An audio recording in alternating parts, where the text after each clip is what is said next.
ہم اس طرف چل رہے ہیں. اور مراقبہ کیا ہوتا ہے وہ آپ خود پریکٹیکلی طور پہ کریں گے. آپ کو ایک اسکارف ملا ہوگا, کوئی جو پیک ملا, اس میں ایک اسکارف ہے, کپڑا ہے, اسکارف ہے. اس کا استعمال اس وقت آپ کریں گے جب ہم کہیں گے آپ سے.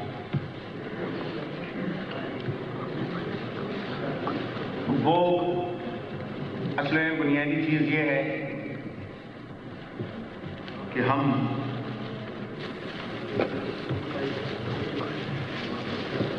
یہ دیکھیں, یہ چیک کریں کہ ہم کو ہمارے رب نے کیوں پیدا فرمایا ہے, کیا وجہ تھی.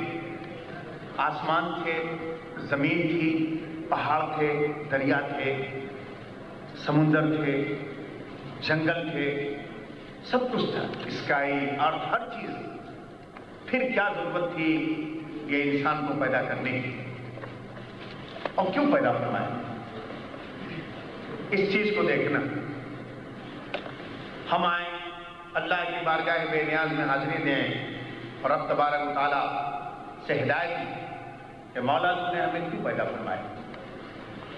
قرآن عظیم میں ہے وَمَا خَلَقْتُ الْجِنَّ وَالْإِنسَ إِلَّا لِيَعْبُدُونِ, میں نے انسانوں کو اور میں نے جناتوں کو اپنی عبادت کے لیے پیدا کیا. اپنی عبادت کے لیے میں نے انسانوں کو پیدا کیا. مفسرین کرام فرماتے ہیں اس آیت کے ضمن میں کہ عبادت کی میننگ یہ ہے کہ اللہ تعالیٰ نے انسانوں کو اپنی معرفت کے لیے پیدا کیا کہ انسان اللہ کو پہچانے. جب اللہ تعالیٰ کو کی مشیت نے چاہا کہ مجھے پہچانا جائے, میری معرفت ہو, مجھے لوگ جانے اور پہچانے, تو اس مشیت نے انسانوں کو پیدا فرمایا تاکہ میری معرفت ہو, مجھے پہچانا جائے. اب کیسے اللہ کو پہچانا جائے, یہ ایک بڑا مسئلہ ہے. ہم گنہگار بندے اپنے رب کو پہچان لیں, یہ کیا پاسبل ہے؟ اسی پہ غور کرنے کی ضرورت ہے. آئیے بارگاہ رسالت مآب صلی اللہ علیہ وسلم میں حاضری دیں اور مرشد حقیقی صلی اللہ تعالیٰ علیہ وسلم سے عرض کریں یا رسول اللہ صلی اللہ علیہ وسلم, ہم اپنے رب کو کس طرح پہچانیں. حضور صلی اللہ علیہ وسلم کی ہدایت کریمانہ سنیں. وہ ارشاد فرماتے ہیں من عرف نفسہ فقد عرف ربہ, جس نے اپنے کو پہچان لیا اس نے رب کو پہچان لیا. بات چلی تھی کہاں سے؟ رب کے پہچان سے, اور بات آ کے ختم کہاں ہوئی کہ تم اپنے کو پہچان لیا. صوفیاء کرام فرماتے ہیں رب کا پہچاننا آسان ہے, اللہ کا پہچان, اللہ کی معرفت آسان ہے, بہت ایزی ہے, لیکن خود انسان اپنے کو پہچانے بہت مشکل ہے, بہت مشکل ہے. یہ آسان کام نہیں ہے. اپنے کو پہچاننے کے لیے اپنے سے جنگ کرنی پڑے گی.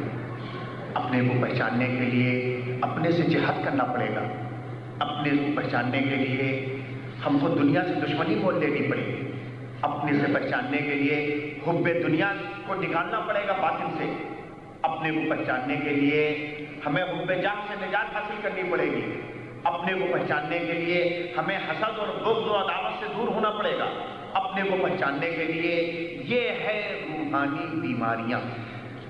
جب تک ان کا ہم علاج نہیں کریں گے ہم اپنے کو کبھی اور کسی بھی حالت میں پہچان نہیں سکتے. اور اس کے لیے یہ ضروری ہے کہ ہم سمٹ کر کے اپنے معاشرے سے, کلچر سے, سوسائٹی سے, سماج سے, ہاؤس سے اور فیملی اور بزنس میٹر سے اپنے کو ریڈیوس کر کے ہم اپنے باطن میں اپنے کو لائیں, اور جتنا زیادہ سے زیادہ کنسنٹریشن کر سکتے ہوں ہم اپنے باطن اور اپنے ہارٹ اور دل کی طرف توجہ. جب ہی جا کر کے انسان اپنے کو پہچان سکتا ہے. اور اس کے لیے یہ کوئی چند دن چند مہینوں کی بات نہیں ہے، مسلسل جنگ اور جہاد کی بات ہے۔ آپ نے سنا ہوگا آقا دو جہاں صلی اللہ تعالیٰ علیہ وسلم جہاد سے تشریف لائے، زیرہ گردن اتار رہے تھے، صحابہ کرام تلواروں کو دھل کر کے کلین کر کے میان میں رکھ رہے تھے۔ حضور صلی اللہ علیہ وسلم ارشاد فرماتے ہیں کہ ہم چھوٹے جہاد سے ریٹرن ہوئے ہیں، اب بڑے جہاد کی تیاری کرنی ہے۔ صحابہ کرام نے عرض کیا من جہاد اکبر یا رسول اللہ صلی اللہ علیہ وسلم، یہ جہاد اکبر کیا ہے؟ ارے کافروں اور مشرکوں سے جنگ کرنا، جہاد کرنا چھوٹا جہاد، اپنی گردنوں کو ہم نے دے دیا چھوٹا جہاد، ہمارے بیٹے یتیم ہو گئے چھوٹا جہاد ہے وہ، ہماری بہو بیٹیاں بیوہ ہو گئی وہ چھوٹا جہاد ہے، ہم نے اپنے بلڈ کو گرایا وہ چھوٹا جہاد ہے، اب اس سے بڑا کون سا جہاد ہو سکتا ہے؟ من جہاد اکبر یا رسول اللہ صلی اللہ علیہ وسلم، جہاد اکبر کیا؟ بہت ہی شارٹ سنٹینس ہے سرکار دو عالم صلی اللہ علیہ وسلم کا، فرماتے ہیں الجہاد بالنفس، اپنے سے جنگ کرنا، یہ جہاد اکبر ہے۔ اور آج اسی کی ضرورت ہے کہ مسلمان اپنے سے جنگ کرے، اور پھر اس کی سمجھ میں آئے گا کہ کتنے دشمن چھپے ہوئے اس کے اندر ہیں جو اس کو، اس کی دنیا کو، آخرت کو، قبر کے سکون کو، نجات کی راہوں کو، اللہ کے قرب اور اللہ سے تعلق اور کمیونیکیشن کس طرح وہ لوٹ رہے ہیں، تب دشمن سامنے نظر آئیں گے۔ جب تک ہم اپنے سے جہاد کی تیاری، حضرت سیدنا امام غزالی ایک اسپریچول پرسنالٹی ان کی ہے، بہت بڑے صوفیزم کے وہ آتھر بھی ہیں، وہ فرماتے ہیں کہ دیکھو حضور نے جو فرمایا کہ کافروں اور مشرکوں سے جنگ کرنا یہ چھوٹا جہاد ہے، اور اپنے سے جنگ کرنا یہ بڑا جہاد ہے۔ اس کی ڈیٹیل میں کہتے ہیں وہ اس لیے حضور نے فرمایا کہ کافر و مشرک اوپن سامنے ہیں، اور جو کھلا ہوا سامنے دشمن ہو اس سے جہاد کرنا آسان ہے، اس دشمن سے جو چھپا ہوا ہو، جو چھپے ہوئے دشمن ہیں ان سے جنگ کرنا یہ مشکل کام ہے، جو اوپن ہو ان سے لڑنا آسان کام ہے۔ کافر و مشرک ان کے جو ویپن ہیں اس کی بھی ہم انٹیلیجنس کے تھرو انفارمیشن لے سکتے ہیں، وہ کافر و مشرک ان کے پاس کیا عسکری قوت ہے، کتنے ان کے پاس ملٹری پاور ہے، ان سب کی رپورٹ ہم لے سکتے ہیں، اور اس سے بڑی طاقت کے ساتھ حملہ کر سکتے ہیں اور فتح حاصل کر سکتے ہیں۔ لیکن یہ ہمارے اندر جو چھپا ہوا دشمن ہے، جس کو صوفیاء کرام کہتے ہیں نفس امارہ، قرآن عظیم میں جس کو نفس امارہ فرمایا گیا ہے، صوفیاء کرام فرماتے ہیں یہ چھپا ہوا دشمن ہے، اس سے جنگ کرنا، جہاد کرنا بہت مشکل ہے۔ اور پھر سنو، جنگ کی ایک لمیٹیشن ہے، 15 دن چلے، ایک ہفتہ چلے، ایک مہینہ چلے، سال بھر چلے، 2 سال چلے، اس کے بعد دشمن ختم ہو جاتا ہے۔ لیکن یہ جو ہے دشمن یہ 24 گھنٹہ ہمیں برباد کرنے میں لگا ہوا ہے، تو اس کی کوئی لمیٹیشن بھی نہیں ہے۔ اسی لیے حضور نے فرمایا جہاد اکبر یہ ہے کہ ہم اپنے سے جنگ کریں، بڑا سکون ملے گا۔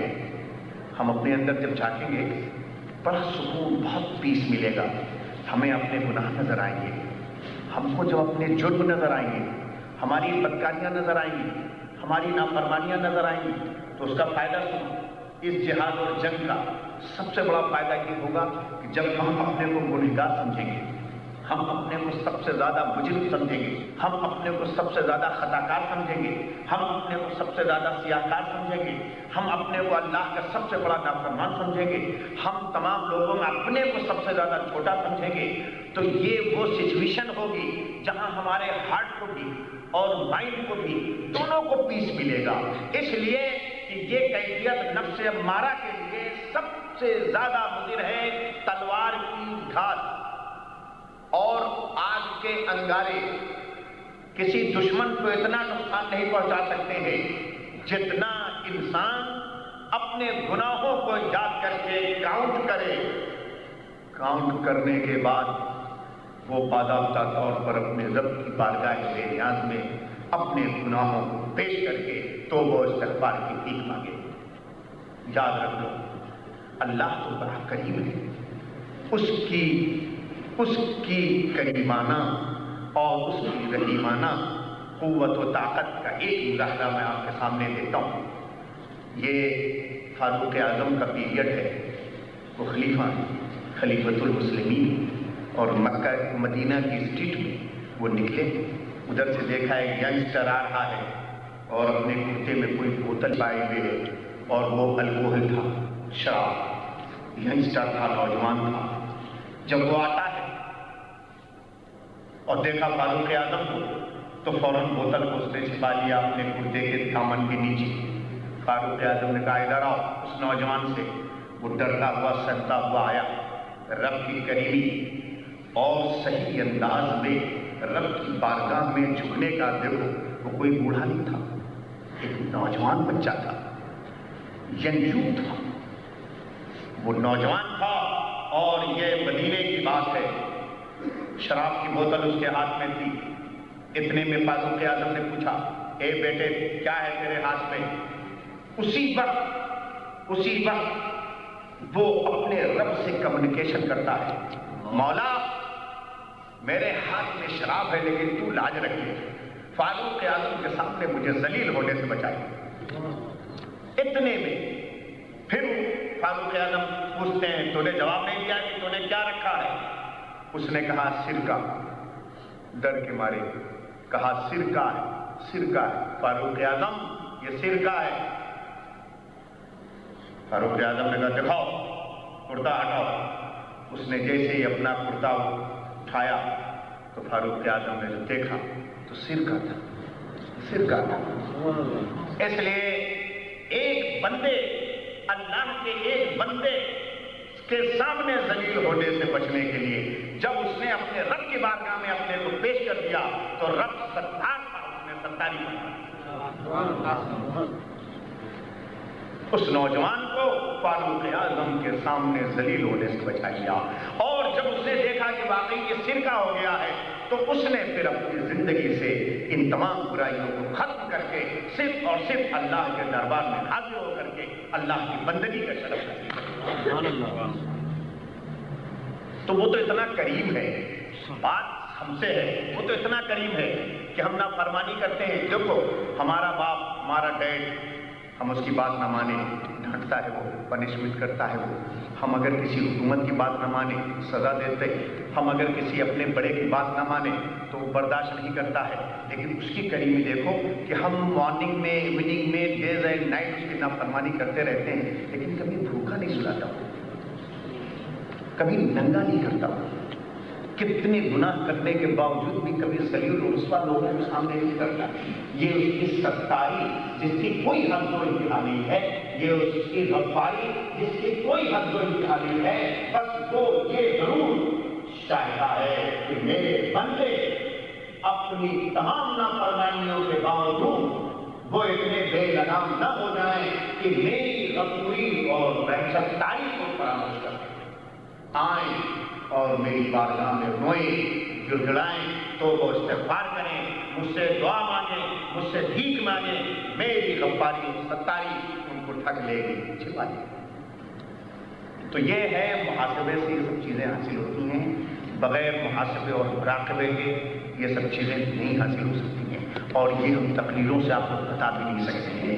اس سلسلے میں ایک نوجوان تھا جو ہمیشہ یہ کیا کرتا تھا کہ صبح سے لے کر شام تک کوئی بھی اس سے گناہ ہو تو وہ اپنے رجسٹر میں درج کرتا تھا، کوئی بھی گناہ ہو تو رجسٹر میں درج کرتا تھا، ڈیلی کوئی غلطی ہو تو اس کو نوٹ کر لے اور غلط کو توبہ و استغفار کرے، مولا مجھ سے آج کتنی غلطیاں ہوئی ہیں، اے میرے کریم کل کا جو سورج نکلے تو ان غلطیوں میں کم سے کم غلطی مجھ سے ہو، کم سے کم گناہ، کم سے کم گناہ۔ ایک رجسٹر اس کا بھر گیا، ایک دن وہ اٹھاتا ہے کسی بزرگ کی بارگاہ میں گیا اور وہاں کہا حضور میں بڑی توبہ و استغفار کرتا ہوں، گناہ مانگتا ہوں، میرے گناہ پتہ نہیں میرا رب قبول فرماتا ہے یا نہیں۔ میں روزانہ گناہ لکھتا بھی ہوں اور روزانہ اپنے رب کی بارگاہ میں نیاز میں میں توبہ و استغفار کرتا ہوں. میرے رب نے میری توبہ قبول فرمائی یا نہیں مجھے پتا نہیں. اب آپ غور کیجیے, کوئی پہچان ہے, کوئی علامت ہے؟ بزرگ نے فرمایا کہ ہاں پہچان ہے. بولے حضور بتا دیجیے کیا پہچان ہے؟ کہ اللہ نے میری توبہ قبول کی, میں نے جو گناہ مانگی تھی میرے رب نے اسے قبول فرما لیا. تو بزرگ نے فرمایا پہچان بیٹا یہ ہے, تیرے توبہ قبول کرنے کی پہچان یہ ہے کہ جس چیز سے تو نے توبہ کی اس چیز کو تو نے ہاتھ نہیں لگایا, بس سمجھ لے کہ رب نے تیری توبہ قبول فرما لی. سبحان اللہ, سبحان اللہ. اس سلسلے میں جو سب سے بڑا دشمن جیسا میں نے ذکر کیا وہ نفس امارہ, سب سے بڑا جہاد اس سے جنگ کرنا, اور یہی سب سے بڑا اہم میٹر ہے جس کی طرف ہمیں خصوصی طور پر توجہ دینی ہے, نفس امارہ. اب آپ تو جانتے ہیں جس سچویشن میں آپ یہاں اپنی لائف گزار رہے ہیں, خاص طور سے میرے ینگسٹر جو آئے ہوئے ہیں اور جو خاص طور سے ایجوکیشن لائف میں ہیں, ابھی ان کا ڈیولپمنٹ ہو رہا ہے, وہ پروگریس کر رہے ہیں, انہیں نہ جانے کن کن حالات کو فیس کرنا ہے, کسی سچویشن کی لائف میں آئے گی. تو میں چاہوں گا کہ اس کو شارٹ میں آپ کو سمجھانے کی کوشش کروں کہ یہ نفس امارہ کیا چیز ہے, کہ نفس بد جس کو کہتے ہیں کیا چیز ہے. قرآن عظیم میں نفس امارہ کا ذکر ہے, قرآن عظیم میں نفس لوامہ کا ذکر ہے, قرآن عظیم میں نفس مطمئنہ کا ذکر ہے, اور صوفی ازم اور صوفیاء کرام کی جتنی تھنکنگ ہے, ان کے جتنے نظریات ہیں, ان کی جتنے افکار ہیں, ان کی جتنی باتیں ہیں, ان کے جتنے کنسپٹ ہیں, سب کے سب صرف اور صرف قرآن اور حدیث سے ماخوذ ہیں. اس سے الگ کوئی چیز نہیں. ہمارے پلے نہ پڑے الگ بات ہے, ہماری سمجھ میں نہ آئے الگ بات ہے, ہم سے وہ باؤنسر ہو جائے الگ بات ہے, لیکن ان کی جتنی باتیں ہیں سب کے سب قرآن اور حدیث پر ہی مشتمل ہے, اس سے باہر کوئی بات نہیں. تو یہ نفس امارہ اور نفس لوامہ قرآن عظیم میں اس کا بھی ذکر ہے. یہ دو چیزیں آپ میں بھی, سب میں, ہم میں بھی, سب میں, ہر انسان میں, بچے میں بھی, بڑوں میں بھی, بوڑھے میں بھی, جوان میں بھی, سب میں بھی, عورتوں میں بھی, بچیوں میں بھی, سب میں یہ دونوں نفس ہے. ایک ہمیں برائی کا حکم دیتا ہے, ہم کو غلط راستے پر لے جاتا ہے, وہ اسی کو نفس امارہ کہتے ہیں, اور جو ہم کو اچھائی کی طرف کوئی کام برا کرے اور ہم کو وہ ملامت کرے تو وہ نفس لوامہ ہے. کوئی غلط کام کیا اور اسی ہم کو فیل نہیں, ہم نے غلط کام کیا, ہم کو نہیں کرنا چاہیے, اور ہمارا ضمیر ہمارا ملامت کرے, یہ نفس لوامہ ہے. وہ چاہتا یہ ہے کہ انسان صرف نیکی کرتا رہے, نیکی کرتا رہے, نیکی کرتا رہے, اور جیسے ہی اس سے غلطی ہوئی وہ ملامت کرتا ہے. اور نفس امارہ صرف یہ چاہتا ہے کہ بندہ صرف غلطی کرے, صرف غلطی کرے, صرف غلطی کرے, کبھی نیکیوں کی طرف ہم کو نہیں لے جاتا. تو نفس امارہ, نفس بد, یہ شیطان کے بیٹھنے کی جگہ ہے. ہمارے اندر شیطان وہی بیٹھتا ہے, اور نفس لوامہ فرشتوں کے بیٹھنے کی جگہ ہے. جب ہم برائیوں کی طرف بڑھتے ہیں تو نفس امارہ ہمارا پاورفل ہوتا ہے. جب ہم اچھائیوں کی طرف جاتے ہیں تو نفس لوامہ ہمارا پاورفل ہوتا ہے. اس بات کو آپ دھیان میں رکھیں گے. اور اس کی پہچان کیا ہے, ہم کیسے پہچانیں کہ ہمارے اندر نفس امارہ کی کیا سچویشن ہے اور نفس لوامہ کی کیا سچویشن ہے. ایک عام آدمی جو بیچارہ اسکول کالج میں یونیورسٹی میں ہو یا بزنس کر رہا ہے, کاروبار کر رہا ہے, سروس کر رہا ہے, وہ کیسے کیچ کرے نفس امارہ کو اور نفس لوامہ کو. میں ایک مثال میں آپ کو دیتا ہوں, اور وہ ایک ایسی آسان سی مثال ہے کہ آپ بڑی آسانی سے کیچ کر لیں. بڑی آسان سی مثال ہے. یہ تو تصور کی وہ بحث ہے کہ اس کے اوپر موٹی موٹی کتابیں, بک ہیں,